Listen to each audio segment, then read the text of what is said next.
Good afternoon, everybody. Hello, hello, hello. We're going to wait for a few people to jump on. My name is Ralph Renna, and this is what I guess Jim wants to call Capital Underground TV.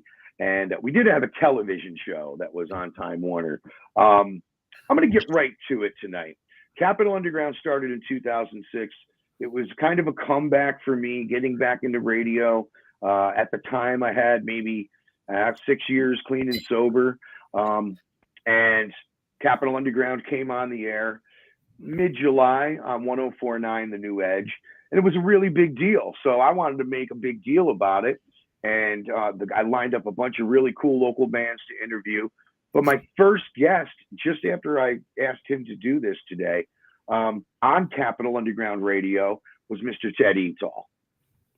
And here he is. Hello, Ted. How are you doing? Hello, Al. It only made sense to bring you onto this new Capital Underground TV we're doing on Nippertown.com because you were there in the beginning. Of course, you know, you're a Troy guy, so we all feel an immediate connection there. So Ted, I want to just take this back to when I remember first meeting you.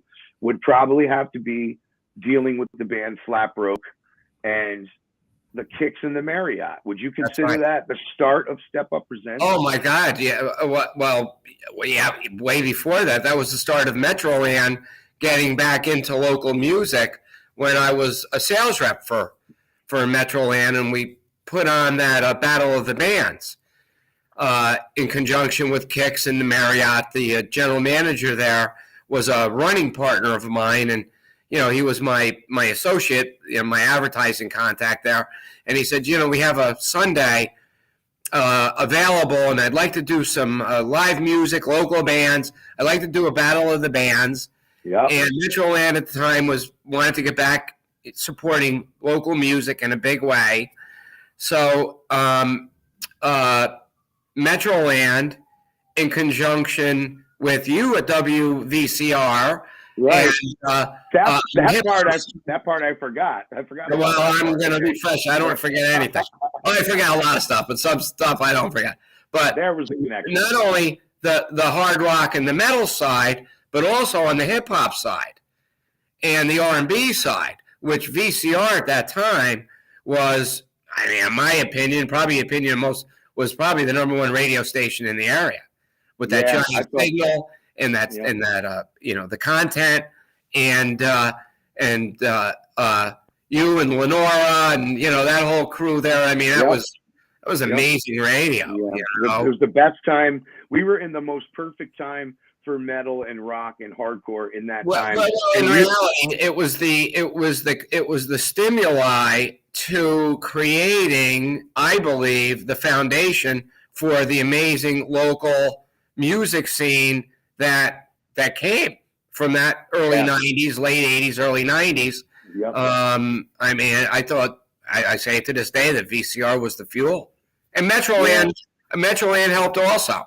Yeah, like a team almost. And then it was a team. Yeah. So what I found funny about it is that, and what was cool about booking shows then is you weren't afraid to take 3 unknown hardcore and metal acts and put them in what people would consider kind of a fancy discotheque type place with an awesome sound and stage and all that. Yeah. And I mean, you did the blues shows there. I believe Ernie Williams did those, and the whole series. The booking was diverse. It had to be diverse.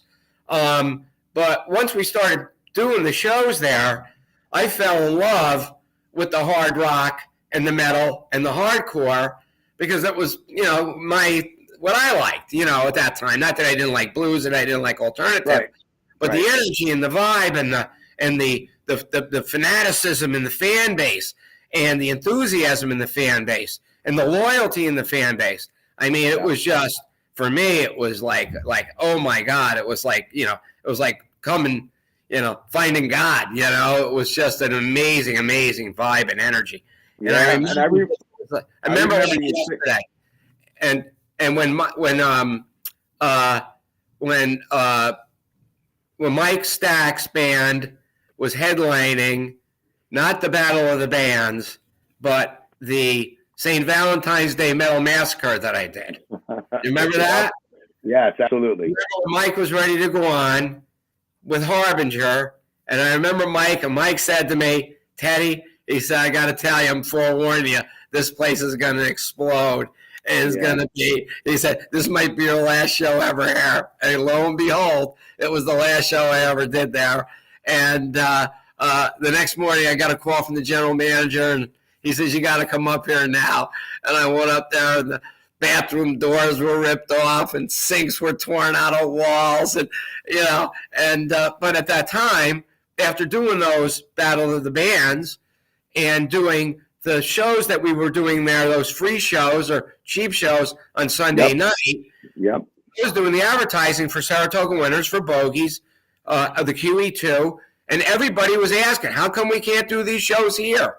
So when the Marriott asked me, showed me the door, it opened my opportunity to do shows in real clubs. Right. Because I had no experience doing this. I had Joe Mealy, who did sound and lights for me, who was like a mentor, and took me under his wing, and but not only was the next level awaiting for me, but it would not have been available to me if all you guys didn't inspire me to stay in the business. And but you gave us a home. And what you did was you took us out of the Kicks in the Marriott, and you put us in the QE2 and the Bogies and the Saratoga Winners, and you were like, okay, let's put these guys where they belong. Let's give them a home in an underground-looking spot, a smaller club, a smaller venue. We could pack some people in. My next thing is, we started there. What are you thinking some 25 years later when you're standing in the Times Union Center and you just booked fucking Black Sabbath and Megadeth on one tour? It was Heaven and Hell, I believe. Because I was sitting there thinking, going, wow, we're in the QE2 yesterday, and now we're in the Times Union Center with Ronnie James Dio. Yeah. Never in a million years that I ever think in a million years that we would ever, not only aspire, but to grow into that level. And I remember that show like it was yesterday, because I sat on the side of the stage and I looked up at Ronnie James Dio for like an hour straight, like mesmerized, not even believing that I was there, Yeah, so that must be a rewarding feeling to start so small. I've been a fan more than I've been a business man at this, And I think that the only way you can endure and go so long at this is that you have to love it. You have to love the music. And I don't mean just metal. I mean, you have to love all types of music. Yep. And that's what you do, though. You didn't stop quickly. I mean, even in the beginning, you were booking Super 400 and the rock bands in the area. And then slowly the hardcore brought the national hardcore bands. And then the booking agents, and the word spread quickly. And within a few years now, you're getting offered bigger and bigger shows. You got to obviously move into bigger venues. And that was the thing. You started small, but it grew so quick. So as I'm sitting there looking at Ronnie James Dio, and I'm sitting there going, wow. But I also saw Geezer at the QE2.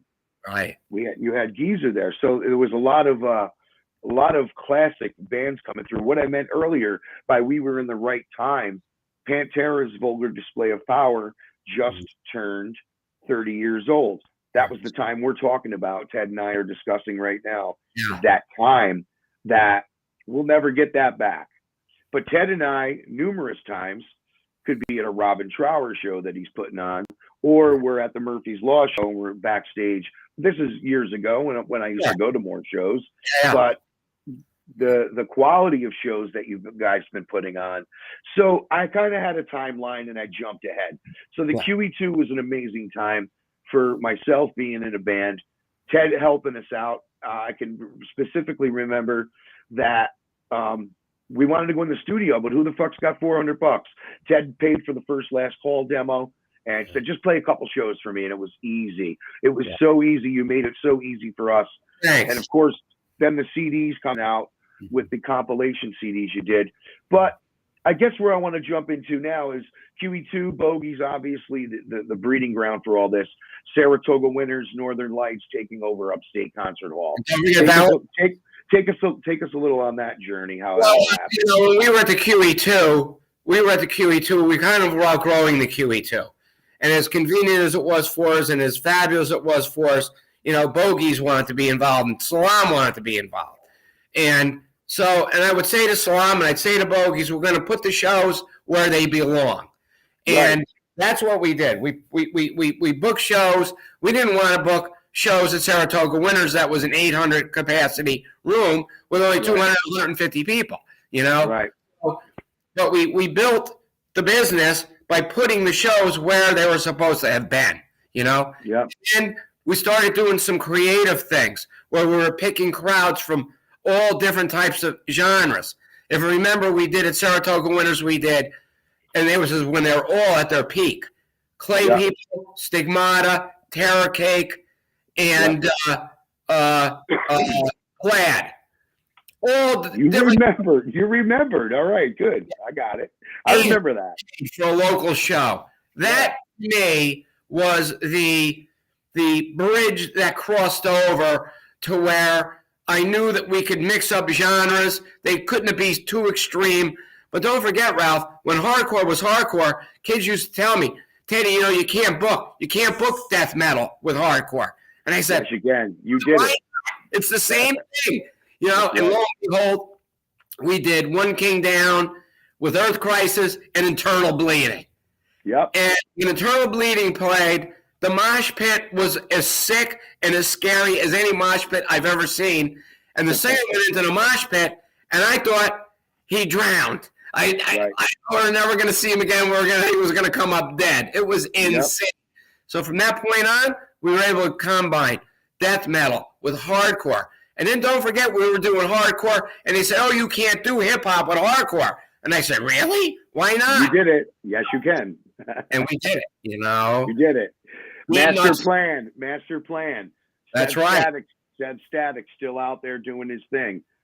Putting those One King Down and Master Plan, That's what I remember that. And you did mix the genres together quickly. That's something that I took, all the ways. Like, that's something you taught us. You can mix up all kinds of music and because music brings people together. Doesn't have to be just one type of music. Yeah. So Saratoga Winters we're going to move fast forward even more. Now you're buying Northern Lights and changing the name of the club. Is this more where I know you probably had a relationship, but is this where SLP Concerts and Step Up Presents? No. Backtrack a little bit. What happened was that I was booking Northern Lights, and Stanley at SLP was booking Northern Lights. Yep. So then we started to clash because we were putting offers in for the same shows. Yep. And I had a big fight with a member like it was yesterday. And instead of fighting, we came together. This is before we owned it. So we started booking shows together there. Not every show, but lots of shows. And we started booking shows there. And then when he went bad and the landlord came to me, we were there maybe, 5 years, 6 years. And the landlord came to me and said, I'm throwing him out of the club. He hasn't paid his rent. Do you want to come in? If not, the club's going to close. So our backs were against the wall. We either had to buy and redo it, or we didn't have a place to go because Saratoga Winters had already closed. Yeah. So that was a weird time. So that was the genesis of buying Northern Lights, and we had to change the name because the guy never paid a bill ever in the history of him owning the club, and we had to, we had to run away from the name, which was sad. Step up. You had to step up. You're going to lose. Lose where you were booking. Okay, so it becomes Upstate Concert Hall, and now we fast forward. What was the change? Was it something you wanted to be more close to Albany, and why Upstate Concert Hall just turned into Empire Live and Empire Underground? No, what happened was that the builders of Empire, bought the building, the Capret building. And they had been coming to us a couple of years prior to our lease being over at Upstate. And they made us a deal that, honestly, we just couldn't refuse. Right. The fact it's in downtown Albany, plus the fact that they're building 800 new apartments within a 10, 15, 20-minute walk to our door. plus the salesmanship of Redburn and Jeff Buell and selling us the fact that he was going to create a entertainment district in downtown Albany with us being the centerpiece. Everything kind of melted together. Like, it seemed right. It seemed right to do it, to get it all together. And more perfect. But the apartment complexes especially. At Upstate was that our lease was not over until the end of December 2021. So they were going to build the club out and move us into the club in August of 2020 in downtown Albany, and he was going to pay our rent at Upstate until our lease was over so we could operate, but then the pandemic hit. So that's where it all kind of slowed down for you guys. Everything got put on hold. Rep couldn't move out, so they couldn't go in and do the construction. The governor had stopped construction. We couldn't move out of Upstate, although we once we told the landlord we were moving out, we were able to get everything out of there. Right. We negotiated a buyout to get out of the lease. And then when we got into Empire in August of 2021, we thought that the pandemic was going to be behind us. So we started booking like madmen. And I don't have to tell you the rest of the story. It's been a little bit of a rocky road. Yeah. So I wanted to say, when I look at this whole situation, you just explained more of a business aspect and the ins and outs and the yeses and the nos and the fuck this and fuck that. And, there's a lot of stress. What I saw was a vision. I saw Empire Live and Empire Underground. Wow, these guys, Ted's involved and he's putting that little QE2 in the basement, and he's putting that Northern Lights or Upstate Concert Hall upstairs, and you're creating a place where you can have, say, like, is it March 12th, if I'm wrong, the Psychedelic Furs are going to be playing, and then maybe you could be having Dying Fetus and Terror in the basement. That is correct. And you could do two shows instead of so you kind of have a little That was the icing on the cake for us moving into the space in downtown Albany. I'll be very honest with you, Ralph. When I walked into the building, many times, I actually went to the last two plays at Cap Rep to try to get an energy as to how he could possibly take this building and turn it into what he was selling it to us to become. Right. And if you ever saw it downstairs, you would have never been able to see the vision. I couldn't see it, and I couldn't see upstairs, but I rolled the dice with it. I trusted them. And when they had it all gutted upstairs and down, I was like, wow. Now it's wide open. There it is. Yeah. And the downstairs to me is the beautiful, like, young son, young daughter, right. And the upstairs is the grown up thing, okay, they've grown up. But downstairs and the vibe downstairs, it just, for me, I get chills on my arms. It brings tears in my eyes because it brings back so many memories of the QE2 and of bogeys. And longer bogeys, right? That's what I thought. And what those rooms could have been if they had some amenities. Right. And the beautiful thing with this club down at the Underground is that we have all the amenities that none of those clubs ever had. Right. So we can put on a show. We can put on an indie show. We can put on a big pop show, we can put and the bands are comfortable. They got beautiful dressing room. Our bathrooms are fantastic. They actually have toilet seats on the toilets, which was a rarity in some of the other places we've been. Right. Yeah. Right. Yeah. But Chet, it's like so it's kind of come around full circle. You're back in Albany, where you were, and mostly in the beginning of Step Up Presents. The QE2 Bogies days. You are, you're combined with a guy who you thought at one time you might not have made it through or might have become enemies, and you became, so to speak, partners of sorts with SLP concerts. Still, I see Step Up and SLP concerts have to venture out sometimes, like the Dropkick Murphy shows that's coming up this week with the Rum Jacks over at the Capitol Center, if I'm not mistaken.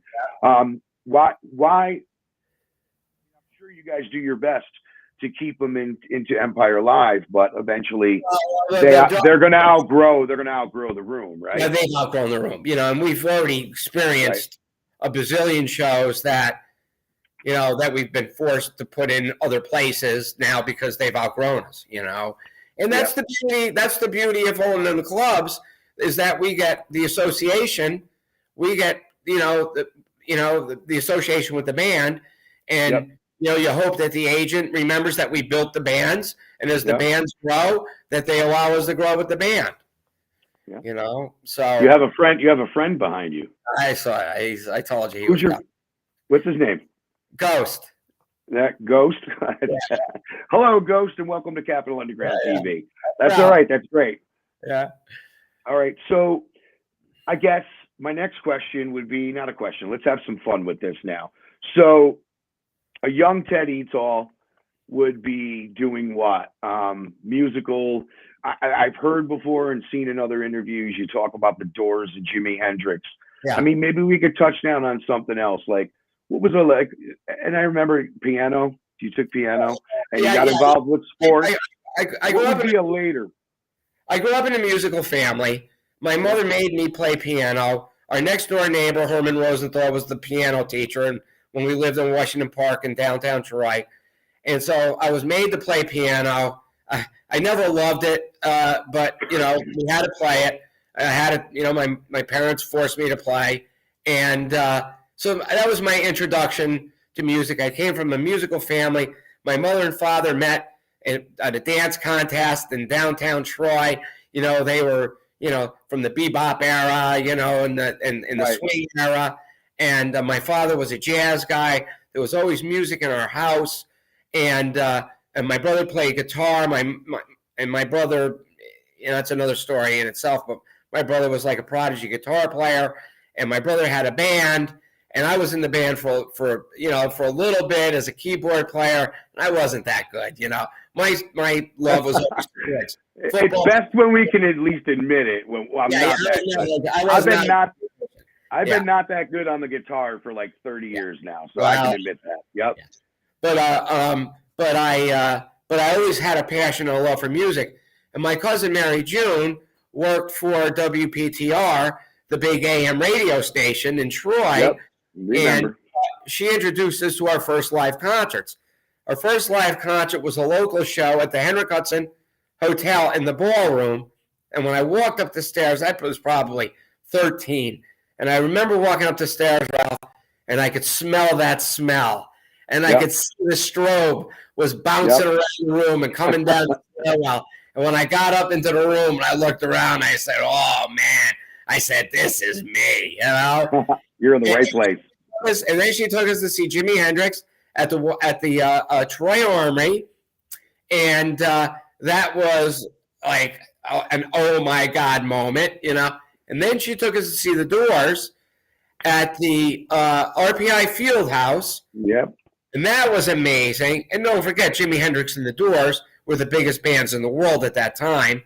And then she took us to see the Doors at SPAC.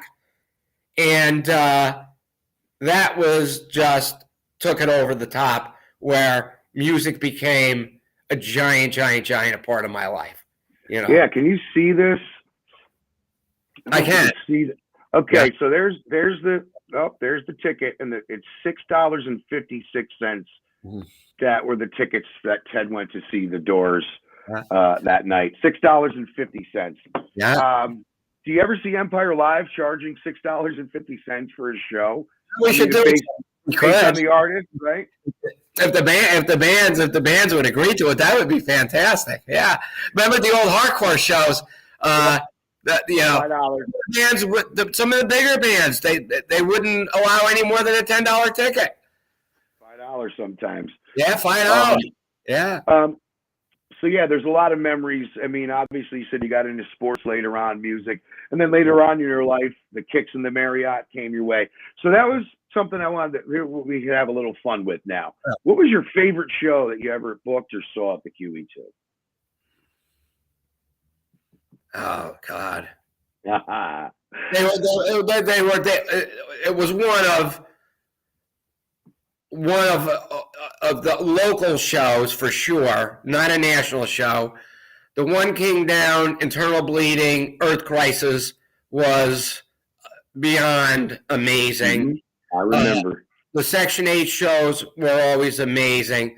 Yep. Any Stigmata show was always amazing. Any Troy Core show was amazing. All on the same level of excitement and awesome. and love and crowd participation and I have to tell you, some of the integrity shows that we had that are pretty very rare that band came around until you started booking the show. Documented those shows, and don't forget, the kids who were a part of the scene, they would tell me who they wanted to see. And then I would go out and do the research. How do we get in contact with them? And it wasn't that we had the internet and you just emailed somebody or you text somebody. You had to pick up the phone and call somebody. Right. You had to call them. There wasn't no cell phone. Well, I guess for me, and it's weird that this is coming around full circle again, because I can name a whole shitload just like you did.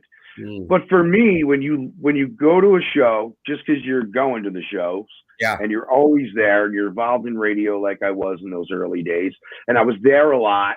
Sometimes you just happen to catch something cool, maybe a band you're not into, or you didn't think you were into, so you saw them live. And for me, the memory that's been popping up lately is Dog Eat Dog, because that was one of the bands. Like, I liked Madball a lot and Agnostic Front, but Dog Eat Dog were okay. But when I went and saw them, because you brought them to town to the QE2, they blew me away. So that's why I'm coming out to Empire Live tomorrow night to see Dog Eat Dog, because it's one of those memories. I want to go feel. I hope I don't let myself down, with the experience. How about Saratoga Winters? Is there one particular show? And it doesn't have to be local. For me, if you see back on the wall there's a Clutch autographed poster, and I think it might have been around the time they released that CD, but there was a certain Clutch show I saw up at Saratoga Winters I thought was pretty much one of my favorites. Yeah. We had a lot of monster shows at Saratoga Winters. I go back again. I go back to that Stigmata, Clay People, Plaid, and Terror Cake show, because that was a transcendent show in regards to just getting 800 local people out for a show. We can probably say that was the biggest local show ever in the history of our area. I would have to agree on that one too. Yeah, and that was, like you said, that was the groundbreaker to Saratoga Winters to go. And then eventually, we had F. Timmy, and F. Timmy had a giant fan base, and we had F. Timmy headlining over on the same show, headlining over Brand New and headlining over Coheed before they were Coheed, the name before Djibouti, and we had them headlining. The memory. Those shows were massive. Yep. And Timmy headlined those shows. And don't forget, that was back when we were starting to do the emo. And I was told by my peers, guys who were way more powerful and bigger than me, I remember them saying, dude, what are you wasting your time for doing this emo? And look at today, emo is like the new classic rock for us. It's amazing. Kids are the most passionate music fans ever. Yeah, absolutely. I guess the way we would end this, because I know you got to get going. You're a busy man. Let's talk about what you've built, the relationships to build Upstate Concert Hall and to build Empire Live. People like Jen and Dave, your assistant, your security team. They're people that have been in the scene, been in bands, been security guards. They're very gentle with stage divers. They help them down. No one gets hurt.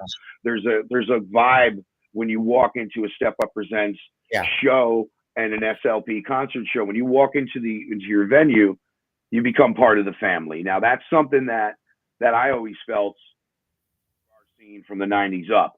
But you took that and brought that into your business. Talk about your people a little bit. We'll start with Jen and Dave. I've seen a major change with them. I'm the most blessed guy ever in the history of the music business to have the management that I have, to have the support I have, to have the security guys, Kelly Mitchum, and have the people that have been in place for years and years and years. There's a lot of stuff to worry about in this business, you know? Yep. The one thing I've never worried about is management, is the people Yep. that I allow to help me run this business or actually run this business, you know? Yep. And because if you had to worry about that, I don't know if I would have lasted this long, because this is a Right. stressful business, you know? Yep. But Dave and Jen and Kelly and Roger Sharp doing sound and Yep. light, and you know, and Sue Priest doing lights. You know, these are people that have been with me for years and who I trust unequivocally. And you know, I can honestly say that we never walked out the door of a show we produced, and that I get a telephone call from a manager or a tour manager and tell me that this was a shit show. Never once. Right. Never once. That Well, says something. you learn from everyone, and it seems like you guys had a formula for everything, for the security, for the way people get in and out the doors, that, you know, where you know, there's water being given out to people because it's hot, whatever. It's you're welcomed into the home, and Empire Live and Empire Underground is the new home for local music and some of the best national acts you'll see coming through town on tour, one-offs, off dates, everybody from bands like Dying Fetus to the Psychedelic Furs to Plush to many, many others. And then don't forget the Dropkick Murphys are coming the 14th, right? Coming up in that, and you guys are presenting that show as well. Ted, thank you for your time. I love you. I love you very much. Yeah, we're good friends, and I'm glad we had a chance to do this. Fantastic, great. You look great, and thank Jim for me. He's an icon. He's the new legend. Jim in Nippertown has opened up doors for myself. That Buzzing 518 show. Very, very grateful, and we're glad to be part of the Empire Live family. Have a good day, Ted. Have a good weekend, and I hope to see you this weekend too. Thank you. All right, take care. Bye. Ted E. Tall, Step Up presents Empire Live. Local promoter, great friend. I can't say enough about this guy. But I love you, Ted. Thank you for very much for coming on to the show. Now, Empire Live, I was talking about a show this weekend that I'm really looking forward to going to. And I appreciate everybody in the comments. I'll check them out more later on. If you could please just share the video. This is Capital Underground TV. We didn't expect to do this last week. This week, it just happened to be this week I was free to do this. So we're going to pop up once in a while with some guests. So Empire Live, I was talking about going to a show that I went 2 years ago. And the band is Dog Eat Dog. They're going to be playing at Empire Underground. And just like Ted was saying, he wasn't afraid to mix hip hop with hardcore. Same for Mike Valeni and Upstate Black and Blue Productions, putting on these shows in the underground. He's putting Bonus on this show this Saturday night. So I'm going to bring in Bonus now. What's going on, man? What's up, Ralph? How you doing? What's up, everybody? What is this now we're coming from? Is this the Bonus Dungeon? Is this the studio? Is this the underground layer? The underground layer. It's an undisclosed location. You know, this is where we make all the magic happen. We make all the smiles on everybody's faces pop. So you've been working real hard. You've been at this for what I see is going on a couple of years now, maybe more, but in really pushing it. How long have you been into hip hop? When did you get into hip hop? Because when I met you, you were playing in a metal band or a hardcore band, you know? Yeah, man. I've always been into hip hop ever since I was a kid, probably 12, 13 years old. I used to always go to studios and you know, I'd hang out with my friends and we'd do stuff that young kids did, teenagers at that time, you know, extracurricular activities that got us a little buzzed. And, you know, I would go in the studios and I would rap and I'd freestyle. And it was just one of my favorite things to do. But, you know, even in the meantime, then I was in marching band and I was in jazz band and orchestra in school. So I played multiple instruments.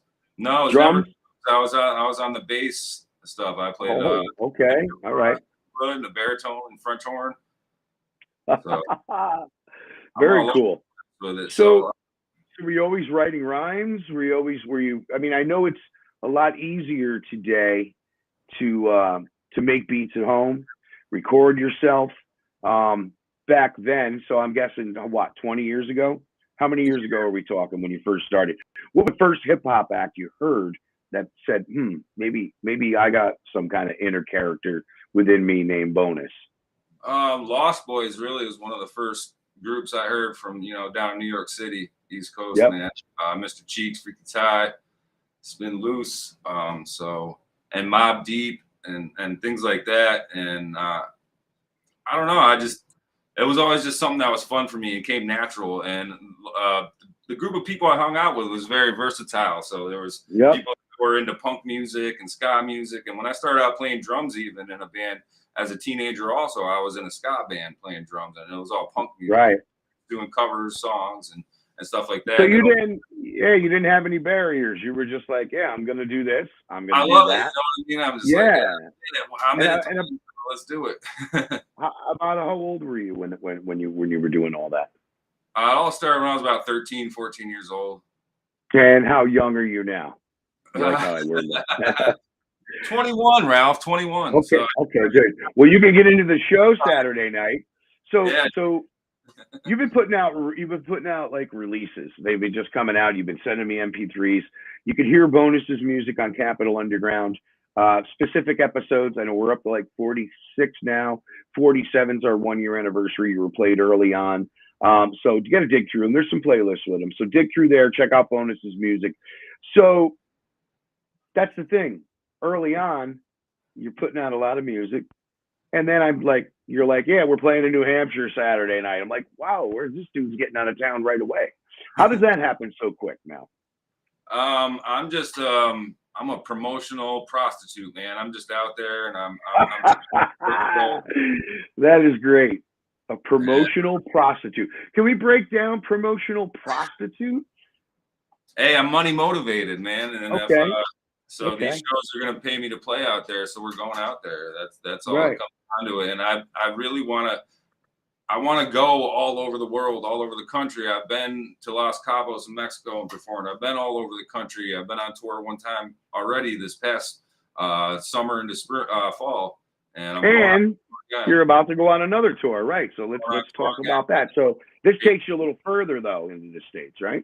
Oh yeah. So we're kicking off in Albany on April 23rd, and then we're going all the way to Portland, Oregon. There's going to be 11 cities and 14 days. So it's going to be hard. And if, in fact, when you get out there, what happens to some bands is word starts to spread, videos start to spread. What if you're out there for 14 days and you wind up picking up another 10 dates? Are you going to keep going? I'm with it, man. You're with it. And I ask you that because I don't know why I feel like so dominated with this pen. I'm going to just throw that thing back there so I don't put it in my hand. I don't know, fidgety. Anyway, we were on the phone the other day when we were talking about setting this up. And you said, yeah, I'm pretty much, I think I'm ready to quit my job and make this my life. I mean, I'm newly married. You're a father, right? You're a father. And hi, Sheena. But how are you going to do all this, man? Are your daughter, your wife, do they have your back on that? Or are they like, don't leave? No, man. I support Sheena, my wife, as well as much as she does for me. You've seen it at Back Road Barbecue. We do the photo booth together. My daughter was there with us. We travel as a family. She'll go to, we've gone to the plaza downtown Albany, and she's helped hand out flyers for me to people in the crowd. So, I mean, we're still getting out there hardcore, man. I go with the backpack and the flyers, and I greet with people, and I meet with them. And, I'm letting people know that this is not a joke around here, and hip-hop will be heard in the Albany area and all around the country. Well, you're doing it. You are, as far as I see, Bonus is the driving force for hip-hop when some other guys just kind of step back a little bit. Now, we're not going to knock anybody. Sign Jesus, Shiest, yourself, they're all hard workers. Excuse me, and they're all putting out music. Well, you right now are taking it over the top. You don't stop. You go to shows, you're handing out flyers, you're out there, you're trying to get on the road. So Saturday night, it's a big one. It's a big one. You're opening for like a legendary hardcore band. Yeah, man. How'd you work your way there with that one? It's all Mike Valenti, man. He called me up one day and asked me if I wanted to play with Dog Eat Dog, and I said, come on. That's not even a question. Come on. Yeah, Come exactly. on. Exactly. And So, you know, he's the one that's got me basically part of this hardcore and the metal scene around here. Keep yep. me in link with all these shows, because without Mike or SLP and Black and Blue, all that, I don't think I'd get as much exposure as I am right now. So I'm very appreciative for that. You're helping. No, that's good. That's good. And that's what people need, is they need help sometimes.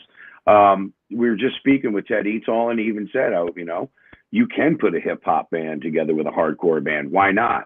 Well, I mean, music brings people together. It's sort of creating your own little Lollapalooza. That's what that was all about back then when that was coming out.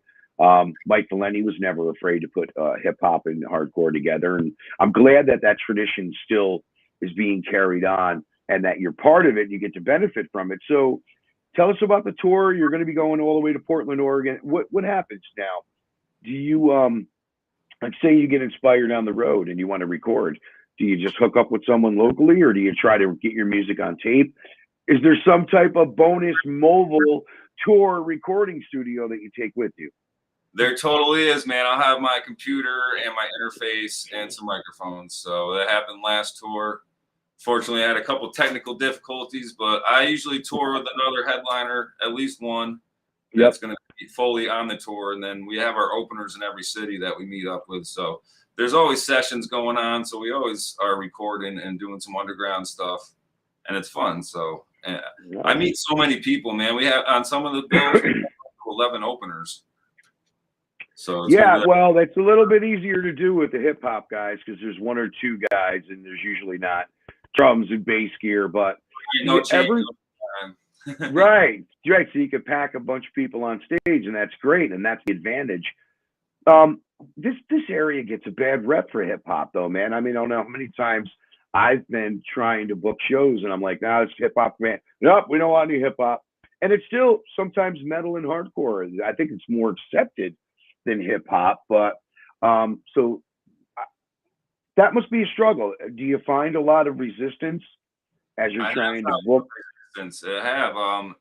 The first one we did mixed up a mashup was Assault in Steventown with Brick by Brick, Assault in the Living, STR, Balor, Trucive. That was a nice private party. That got sold out, and Mike got me linked into that one to perform. So that was the first one I did with everybody as a mashup. And then after that, I did a Dutch Apple Cruise boat show. Those are fun.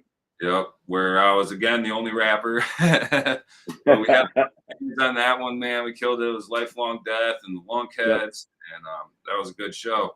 So now we're just going to keep continuing the tradition. I do have one with Paulie's coming up. It's March 18th. It's called Bringing Back Rap, and that's just an all hip-hop lined-up show. So Paulie's has opened their doors to us coming in and doing a hip hop show there. So I'm glad that because, you know, Paulie's Hotel, Empire Live, everybody's just and of course the Fuse Box, the Resurgence Tragedy and the Fuse Box. That's huge. You done some shows there. I did another one at the Fuse Box with a couple of bands too in November. That was a good show. Right. So really, the answer to my question is, have you seen any resistance when trying to book yourself? No. Bonus is doing just fine. Bonus is on every goddamn stage in the capital region, and he'll be on stage. What time do you think you'll be hitting the stage at Empire Underground, opening the big show for Dog Eat Dog this weekend? The lineup has me at 8:10 p.m., so I'll be on second. Theo. So be there at 7:45, everybody. Is there an opener for you too as well? Yeah, Theo and the London Outfits coming out first. Right, and there was another artist, but I believe Kings Never Die and Dog Eat Dog. Am I missing somebody on there? Driven Further and Faded Line. Driven Further. I know Driven Further, but what was the other band's name? Faded Line. Are they a local band as well? Yeah, they're local. Actually, I think they're from Pittsfield. Oh, that's okay. We consider you local music, Pittsfield, Massachusetts. 45 minutes Send away. your music. Send your music, and if Bonus could tell you, anybody could tell you, all you got to do is email your music to Ralph@nippertown.com, And Yeah. that gets to my ralph.renna@gmail.com, ralph.renna@gmail.com, or ralph@nippertown.com. Those emails come right away. What are you going to try to do differently? So you've toured. Well, I You're got some going on tour. surprises. I got some surprises for the live show tomorrow night. So you guys gonna have to be there for that. So I got some stuff up my sleeve. You guys will see it. Okay. Well, no, I'm sure you're going to be performing in front of a well-receptive crowd tomorrow at Empire Underground. What my question was is, what do you have planned to do differently? Are you going to try to take this on a bigger level? Are you seeking management? Are you trying to go out on maybe a 3 or 4, 5, 6 month tour, hooking up with bigger tours? It's a different ball game than it is, I think, with hip hop than it is. I mean, every genre is different, I guess, but the music business is the music business, and it's a fire-breathing dragon sometimes. Yeah, a bit right now, especially being underground and so independent as I am, start my own label. A lot of it's pay for play. You'll get a lot of places that will welcome their doors and split cuts with you, door costs or whatever for tickets and things. But my bigger plan is to go high, man. Get my record label up top and get a bunch of artists underneath me. I don't care if you're hip hop, you're hardcore. Right. I've been recording some people down here in my dungeon, so there's that. So you're taking on more of a producer angle too, which you've always been doing, right? Yeah, yep. I got sound engineering certification, so I'm doing that, and I don't know. Like I said, I'm just gonna take it to the higher level. That's what I want my end game to be. You know what I mean? So, okay. So not to stereotype, but I notice a lot of hip hop artists either start out as or become producers. Or do you see yourself maybe starting up some type of camp, a record label to bring on other and new hip hop artists, hardcore bands, maybe just have a whole slew of genres mixed up in your thing? And what would be the name of that? Would it be Bonus-fied records, or let's come up with a really cool name? Already a thing already, man. It's already established. It's called Try and Hide Records. I got the logos. Okay. I got people that want to be part of the album, part of the label, and have been starting to record with me. And you're already ahead of me. You're ahead of me, man. Anything? I take it. I grab by the horns, and it's coming with me. That's it. Grab the devil by the horns. What about like social networking? I noticed that you stepped up your game. A lot of bands and artists these days are getting people to help them with that. And I think that's a good thing because, maybe the band should be a little more personable. I mean, to answer emails and stuff. But if you have somebody helping you out, I think I'm starting to see a lot of artists. Did you take part in any of that kind of promotional? Get a PR person that's definitely got the word out about your music and what Bonus is and does? Yeah, I definitely use a PR team and a digital marketing team. I'm not going to share the name online, but if anybody's interested, definitely hit up Bonus online and I'll hook you up with my people. It's a very good team. That's I think a lot of bands need that push. They need management. They need to be booked on tours instead of them doing it themselves. We're all DIY until the opportunities come along, you know. I see, like you said, you know, I'm newly married, got the kids, and you know, working full time. So it takes time to go and do all that promoting and sharing on yourself and social media and everything. It's a lot of work. Yep. Well, you are doing one thing. You're keeping it real. I don't mean to make that sound kind of generic, but you are keeping it real. Family, job, doing your thing. Anything else we want to talk about before we say goodbye and have a late lunch today, you and I? New album's coming out 4/20 on April 20th, so keep an eye out for that. What's the name of the new record? First Things First. And why would you release a record on April 20th? I don't know. I'm going to do it every year. That's the last one came out on April 20th. It's a good day. It's a good day, and for all of you who celebrate out there. On 4/20, you know, you can't find anybody in a bad mood unless they don't have any, thing. So. Right. All right. Well, thanks for sticking by, hanging out, Thanks for having me on, Ralph. Sticking through the Ted E. Tall and waiting for us to bring you on the show. Bonus, check them out online everywhere this Saturday night. and he'll be performing live at Empire Underground. And go have a good night. All right, thanks for being here. All right, bonus, Ted Eatall. It was a good show. Slapped together again. It was, and I don't know if we're going to do this every week, but I think that was fun, and I hope to see everybody out this weekend. Please be safe. It's supposed to be really nice, and I'll hope to see you at Empire Underground on Saturday night. And I hope to see everybody bright and early at the Rustic Barn on Sunday afternoon for Food Stock 7. And I'll be there playing along with a bunch of old and great friends and talented musicians. Thanks, Bob Gamash. I really appreciate that. You not forgetting. I'm Ralph Renna. This is Capital Underground TV. We'll see you when I see you.